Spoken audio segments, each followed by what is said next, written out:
ओम नमः शिवाय। प्रिय दर्शकों, जिंदगी की नई शुरुआत, नया वर्ष 2024 से नहीं, जनवरी से नहीं, बल्कि आपकी राशि के हिसाब से अर्थात मिथुन राशि के हिसाब से इसी दिसंबर से होगी।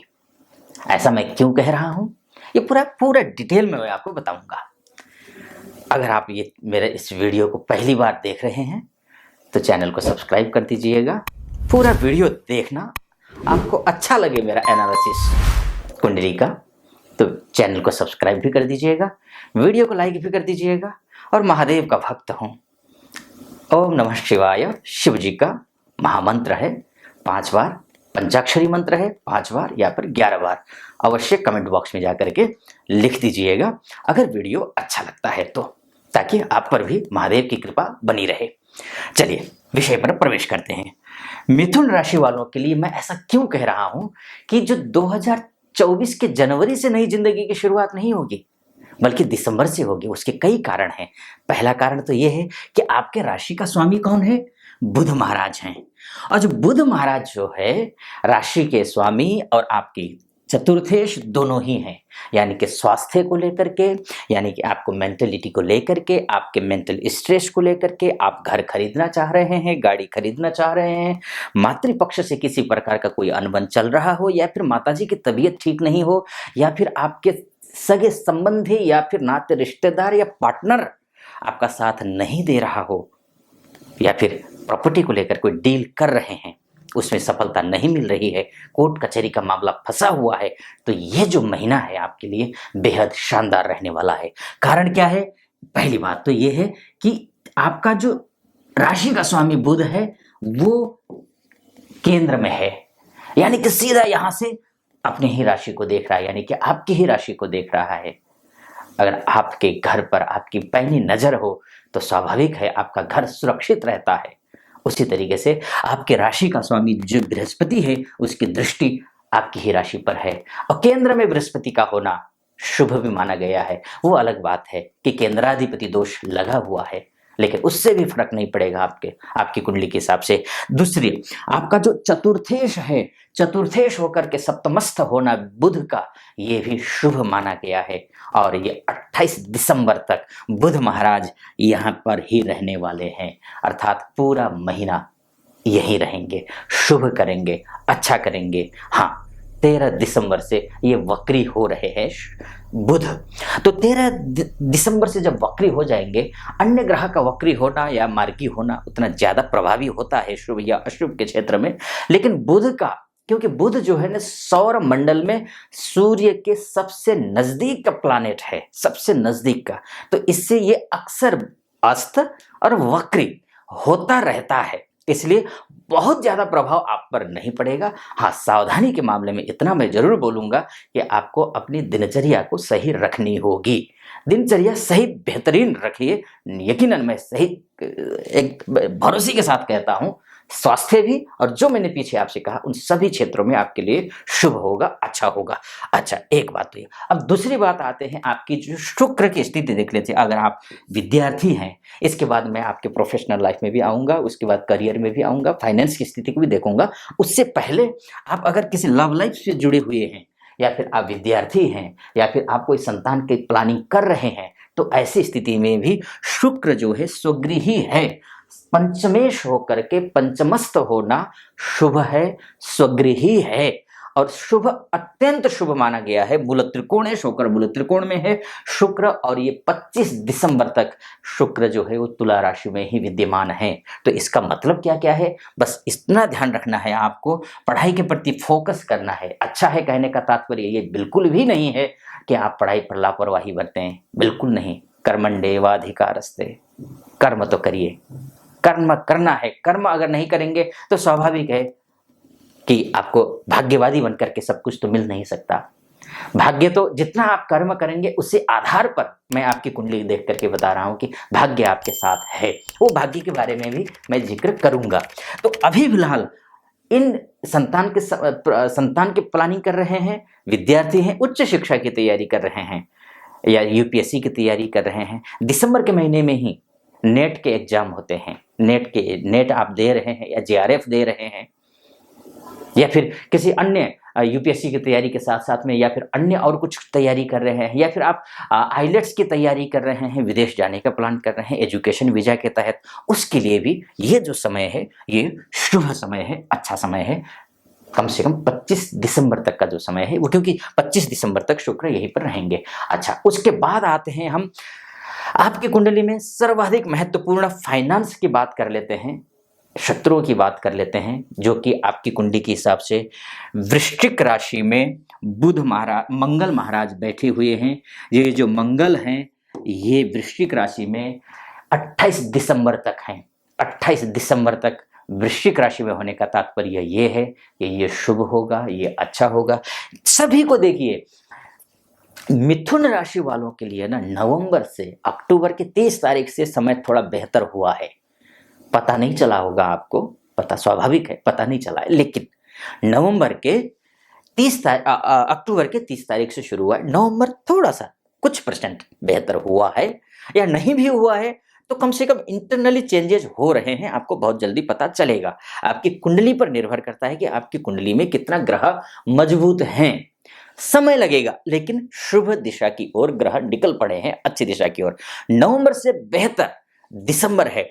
बुध लग्न में, केंद्र में, शुक्र स्वगृही होकर के त्रिकोण में, मंगल का अपने ही घर में वृश्चिक राशि में होना फाइनेंशियली आपको स्ट्रॉन्ग करेगा। शत्रुओं से अगर अभी तक आप भयभीत हैं, पार्टनर से सहयोग मिल नहीं रहा है, कोई बीमारी से परेशान रहे हैं आप, या हैं, या डायबिटिक से समस्या है, डायबिटिक इत्यादि की समस्या है, बीपी की समस्या है, रक्त संबंधी विकार है, अक्सर चलते फिरते में चोट लगती रहती है, तो भी सावधानी तो जरूरी है, लेकिन शुभ है, अच्छा है, बेहतर होगा।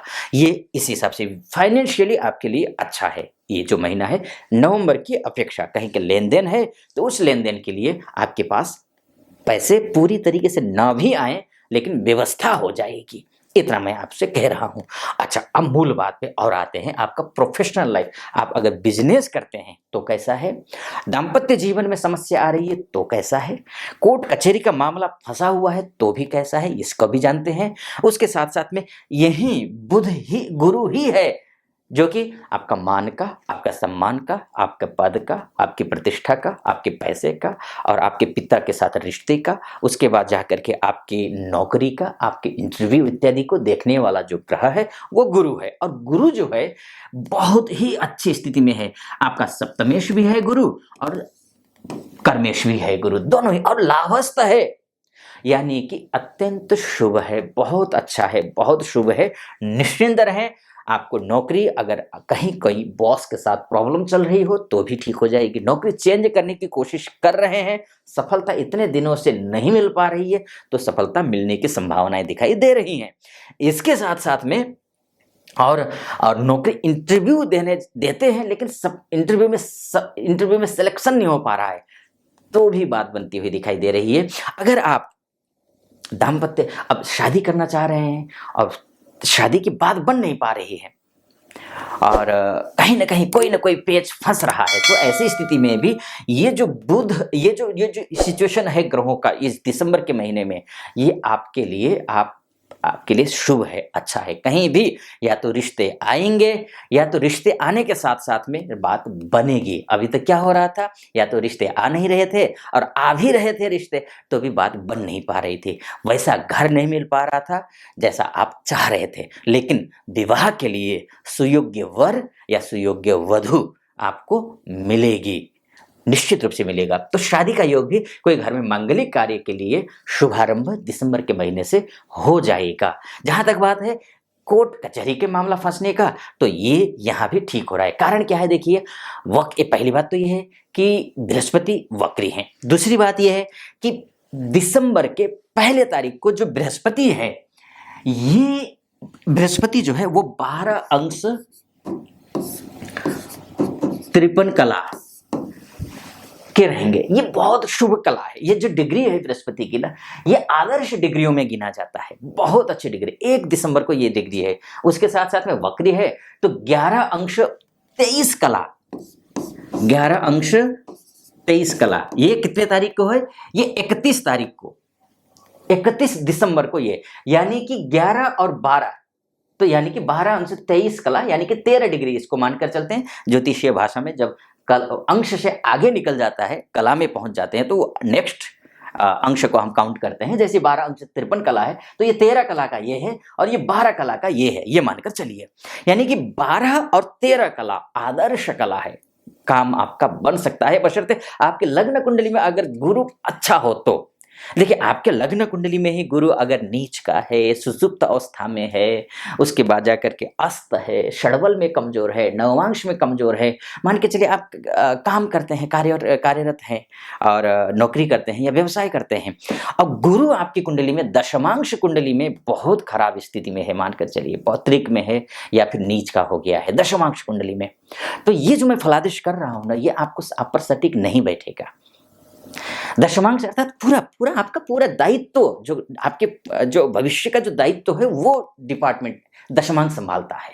तो अब उसमें बिल्कुल ही उसमें गया हुआ है, वेंटिलेटर में गया हुआ है बृहस्पति, तो निश्चित रूप से जो मैं फलादेश कर रहा हूं वो आप पर सटीक नहीं बैठेगा। अगर ठीक ठाक थोड़ा बहुत भी है तो ऐसी स्थिति में मैं भरोसे से कह सकता हूं, जैसा मैं फलादेश कर रहा हूं उस आधार पर आपका आप पर ये फलादेश सटीक बैठेगा। अगर आपको पूरी तरीके से सेटिस्फेक्शन चाहते हैं, और कई लोग ऐसे भी होते हैं कि 4 साल से 5 साल से हम लगातार वीडियो को फॉलो कर रहे हैं, मेरा तो नहीं, मैं तो यूट्यूब की दुनिया में नया हूँ, बहुत ज़्यादा पुराना नहीं हूँ। इसी 2023 में मेरा पदार्पण हुआ है। मैं ऑफलाइन क्लासेस लेता हूँ ज्योतिष की, और लेकिन हाँ, कमेंट आते हैं कि लोग कहते हैं कि हम इतने 4 साल 5 साल से फॉलो कर रहे हैं लेकिन होता कुछ नहीं है।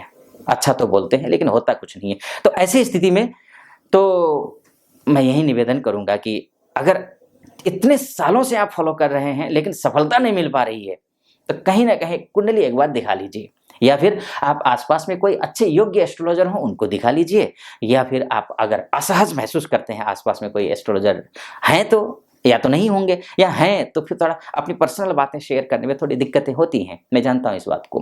तो आप इस नंबर पे, आप जो नीचे नंबर लिखा होगा उस नंबर पे कॉल कीजिए और मुझसे आप परामर्श ले सकते हैं। हमारे प्रतिनिधि से बात कर लीजिए और प्रतिनिधि से बात करके मुझसे बात करने के लिए अपॉइंटमेंट ले लीजिए, बात करेंगे, विस्तार से करेंगे, विश्लेषण आपकी कुंडली के बारे में करेंगे।